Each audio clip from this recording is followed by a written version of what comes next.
हिंदू शास्त्रों में प्रत्येक देवी देवता किसी न किसी वाहन पर विराजमान है, जैसे कि विष्णु जी का वाहन गरुड़, माँ लक्ष्मी का वाहन उल्लू, माँ सरस्वती का वाहन हंस, शिव जी का वाहन नंदी बैल, गणेश जी का वाहन मूषक, कार्तिकेय का वाहन मोर आदि अनेकों देवी देवता हैं जो किसी न किसी वाहन पर विराजते हैं। जैसे कि माँ दुर्गा का वाहन शेर है। शेर की सवारी करने के कारण माँ दुर्गा को शेरों वाली माँ के नाम से भी पुकारा जाता है। पर शेर ही माँ दुर्गा का वाहन क्यों बना? आखिर शेर को ही ये सौभाग्य क्यों और कैसे प्राप्त हुआ? इसके पीछे एक पौराणिक कथा प्रचलित है। दुर्गा माँ के कई रूप हैं, उनमें से एक रूप माँ पार्वती का भी है। देवी पार्वती बचपन से ही शिव भक्त थी और शिव जी को अपना पति मानती थी। वो शिव जी को पाने के लिए हमेशा तपस्या में लीन रहती थी। देवी पार्वती ने भगवान शिव को पति के रूप में पाने के लिए वर्षों तक कठोर तपस्या की थी। इस कठिन तपस्या में काफी समय तक लीन रहने से देवी पार्वती का रंग सांवला हो गया था। विवाह के पश्चात एक दिन भगवान शिव और देवी पार्वती कैलाश पर्वत पर बैठकर आपस में हंसी ठिठोली कर रहे थे। उसी बीच शिव जी ने माता पार्वती को सांवली कह दिया। देवी पार्वती, तुम्हारा रंग कितना सांवला हो गया है, देखो तो जरा। स्वामी, यह सब तो आपको पाने के लिए मैंने तपस्या की थी, उसी कारण मेरा रंग सांवला हो गया। जाइए, मुझे आपसे बात नहीं करनी। आपने मुझे दुख पहुंचाया है। अब मैं तभी लौट कर आऊंगी जब मैं सांवली नहीं रहूंगी। मैं गौर वर्ण की हो जाऊंगी। मैं तपस्या के लिए जा रही हूँ। पार्वती, रुको तो। अरे तुम तो नाराज हो गई। मैं तो यूं ही कह रहा था। लगता है देवी पार्वती को मेरी बात का बुरा लग गया। अब तो ये तपस्या में लीन होने चली गई। शिव जी से नाराज होकर माँ पार्वती घने जंगलों में जाकर तपस्या में लीन हो गई। जब माता पार्वती तपस्या में लीन थी, उस समय एक भूखा शेर उधर से गुजर रहा था। उसने माता पार्वती को देखा और उन्हें अपना शिकार बनाने के लिए आगे बढ़ा। अरे, ये तो तपस्या में लीन है। मेरी गर्जना का इन पर कोई प्रभाव नहीं हो रहा। मुझे इनकी तपस्या भंग होने का इंतजार करना होगा। आखिर मैं भी तो देखूं कि एक शेर की गर्जना का असर इन पर क्यों नहीं हुआ और इनकी तपस्या भंग क्यों नहीं हुई, ये भयभीत क्यों नहीं हुई। माता पार्वती को तपस्या में लीन देखकर शेर वहीं पर बैठ जाता है और वो माँ पार्वती की तपस्या समाप्त होने का इंतजार करने लगता है। लेकिन माता पार्वती की तपस्या कई वर्षों तक चलती रही। तब तक वो शेर आस लगाए वहीं पर बैठा रहा। माँ पार्वती के चमत्कार से शेर भी उतने वर्ष भूखा प्यासा रहा, मानो वो भी माँ पार्वती के साथ तपस्या कर रहा हो। न ही उसने माता पार्वती को कुछ कहा और न ही वहाँ से उठा। तब के कई वर्ष बीत जाने के बाद देवी पार्वती की तपस्या से प्रसन्न होकर वहाँ शिव जी प्रकट हुए। देवी पार्वती, आंखें खोलो। मैं तुम्हें गोरा होने का वरदान देता हूँ। पार्वती, तुम गंगा स्नान करो, इससे तुम गौर वर्ण की हो जाओगी। अपने उज्जवल गौर वर्ण के कारण अब से संसार आपको गौरी के नाम से भी जानेगा और आपका सांवला वर्ण कौशिकी देवी के नाम से जाना जाएगा। आप धन्य है प्रभु। तभी देवी पार्वती की नजर वहाँ बैठे एक शेर पर जाती है। अरे, ये शेर यहाँ कैसे? देवी पार्वती, इसे देखकर तो ऐसा प्रतीत हो रहा है कि वर्षों से ये भी आपके साथ ही यही तपस्या में बैठा हुआ है। माता पार्वती, भगवान शिव, मेरा प्रणाम स्वीकार कीजिए। आपका कथन सत्य है। मैं इसी विचार से देवी पार्वती पर आक्रमण करने ही वाला था, पर देवी पार्वती के अलौकिक चमत्कार से मैं रुक गया।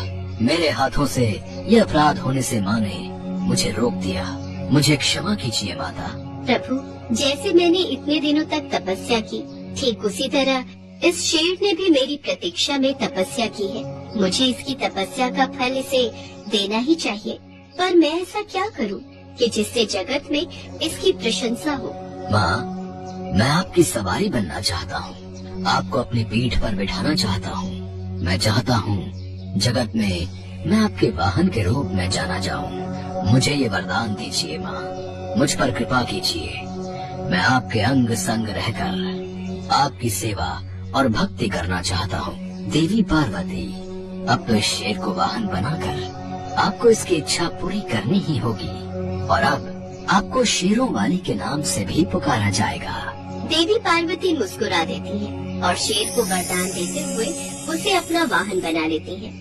शेर पर सवारी करने के लिए माँ दुर्गा के रूप में माँ पार्वती शेर पर सवार होती है।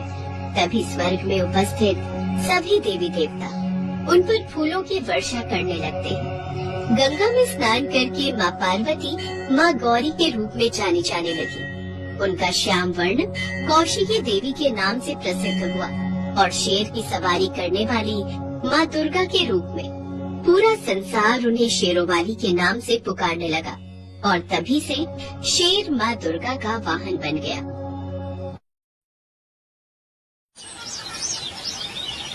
गीता एक गरीब बुढ़िया थी जो हमेशा देवी माँ की पूजा किया करती थी।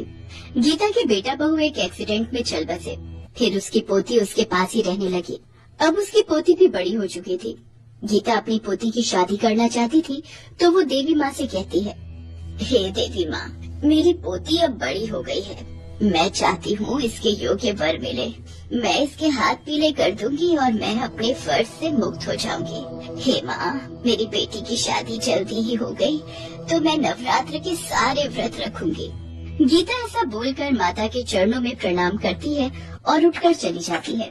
तभी उसकी पोती उससे कहती है, दादी माँ, आप देवी माँ की इतनी भक्ति करती हो, क्या देवी माँ आपकी विनती सुनती है? क्या एक बार में ही लोगों की बात सुनती है क्या? हाँ बेटा, देवी माँ सबकी विनती सुनती है, वो मेरी भी जरूर सुनेगी। और बेटा, तुम्हें भी देवी माँ की पूजा करनी चाहिए और उनसे आशीर्वाद लेना चाहिए। दादी माँ, मैं तो नहीं जानती कि देवी माँ सबकी सुनती है या नहीं, पर अगर आपका उन पर इतना अटूट विश्वास है तो मैं भी उनकी पूजा जरूर करूँगी।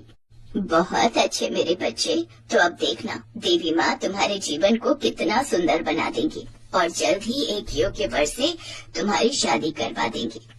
ऐसा कहकर गीता सो जाती है। तभी रात में उसे यमदूत जी दिखाई देते हैं और गीता से बोलते हैं, गीता, चलो मेरे साथ, हम तुम्हें लेने आए हैं। आप कौन हैं? मुझे अपने साथ क्यों लेकर जाना चाहते हो? हम यमदूत हैं और हमें यमराज जी ने तुम्हारे प्राण लेने के लिए भेजा है। अब तुम्हारा समय पूरा हो चुका है, इसलिए हम तुम्हें लेने आए हैं। यमदूत जी, ऐसा न कहें, मेरी पोती विवाह योग्य है और उसका इस दुनिया में मेरे अलावा कोई नहीं है। अगर आप मुझे अभी लेकर चले गए तो मेरी पोती की शादी कैसे होगी? मैं चाहती हूँ मेरी पोती की शादी मेरी आंखों के सामने हो जाए, जिससे उसे बाद में कोई परेशानी न हो। हम यमदूत हैं और हमारे महाराज यमराज जी का आदेश है कि तुम्हारे प्राणों को हर लिया जाए और तुम्हें हमारे साथ चलना ही होगा। हम कुछ नहीं सुनना चाहते। वैसे भी यमराज जी के फैसले के विरुद्ध हम नहीं जा सकते।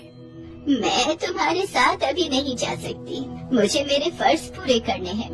तुम्हें मेरे साथ चलना ही होगा, या तो प्यार से, अन्यथा जबरदस्ती। नहीं नहीं, महाकाली, मेरी रक्षा करो। आप तो जानती हो मेरी पोती का मेरे अलावा कोई नहीं है। मुझे मौत से डर नहीं लगता, लेकिन मेरे मरने के बाद मेरी पोती का क्या होगा? हे देवी माँ, मेरी रक्षा करो।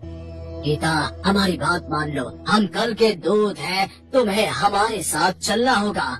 अगर तुम काल के दूत हो तो मैं भी महाकाली की पुजारन हूँ, जो काल से भी बड़ी है, और तुम देख लेना, वो मेरी रक्षा अवश्य करेंगी। ठीक है, अगर तुम चाहती हो तो हम तुम्हारे साथ जबरदस्ती करें तो ये भी सही है, पर हम अपने प्रभु का कहना अवश्य ही मानेंगे। फिर यमदूत बुढ़िया को छूते हैं। उन्हें एक जोर का झटका लगता है। अरे, ये कैसा झटका था? आज तक हमने इतने लोगों के प्राण हरे हैं, लेकिन कभी ऐसा नहीं हुआ। आखिर ये सब कैसे हो रहा है? तभी महाकाली की आवाज यमदूत के कानों में पड़ती है। यमदूत, मैं तुम्हें आदेश देती हूँ कि तुम अभी गीता के प्राणों को नहीं हरोगे। जब मेरा आदेश होगा तब तुम गीता के प्राणों को ले जाना, पर तब तक तुम इसको कोई नुकसान नहीं पहुँचाओगे।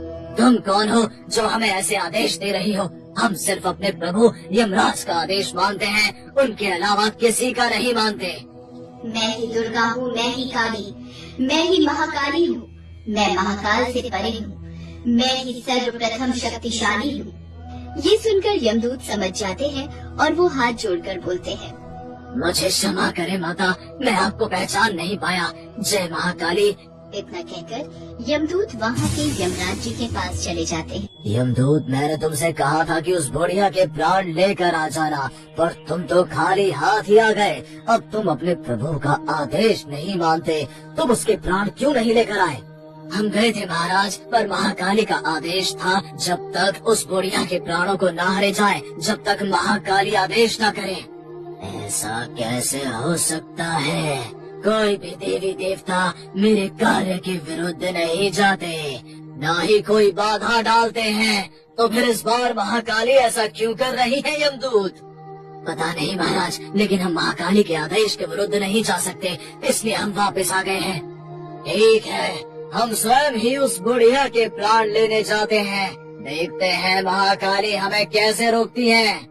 फिर यमराज बुढ़िया के घर पहुंच जाते हैं और उसके प्राणों को हरने की कोशिश करते हैं, लेकिन जैसे ही वो बुढ़िया के शरीर को छूते हैं तो यमराज के शरीर में कंपन आ जाती है, जिस कारण यमराज क्रोधित होकर कहते हैं, किस शक्ति का इतना साहस है जो मुझे इसके प्राण लेने से रोक रहा है? सामने आओ, जो भी मेरे कार्य में बाधा बन रहा है अंजाम सही नहीं होगा। हे यमदेव, आप भूल रहे हो कि मैंने आपके यमदूत को कहा था जब तक मेरा आदेश ना हो आप इस बुढ़िया के प्राण नहीं हरोगे।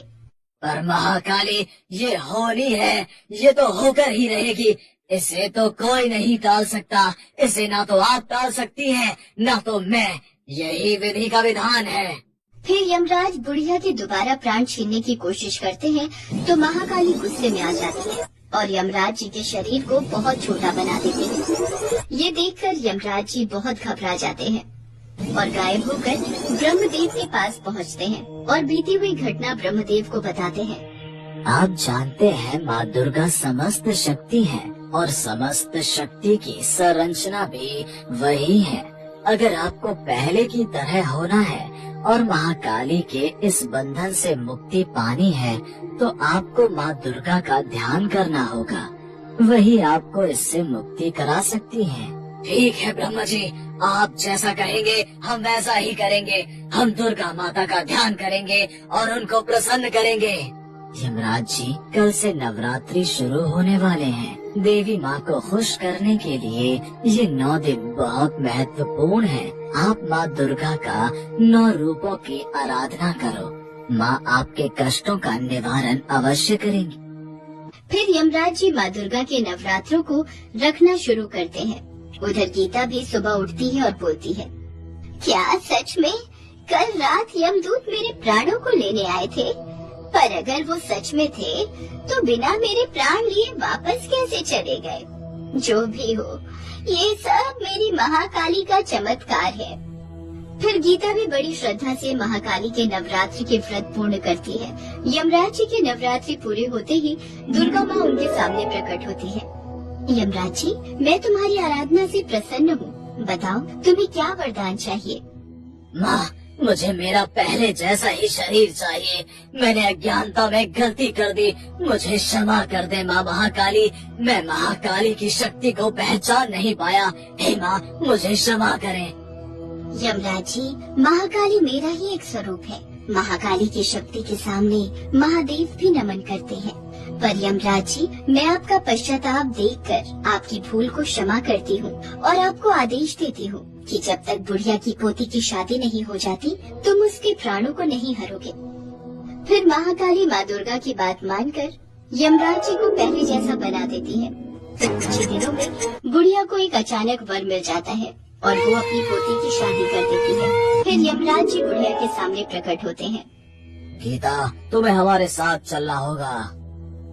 यमराज जी, अब मुझे चलने में कोई संकोच नहीं है। जय महाकाली, मैं जानती हूँ आपने उस वक्त मेरे प्राणों की रक्षा की थी। आप अपने समस्त भक्तों पर ऐसे ही कृपा बनाए रखें। जय हो महाकाली की।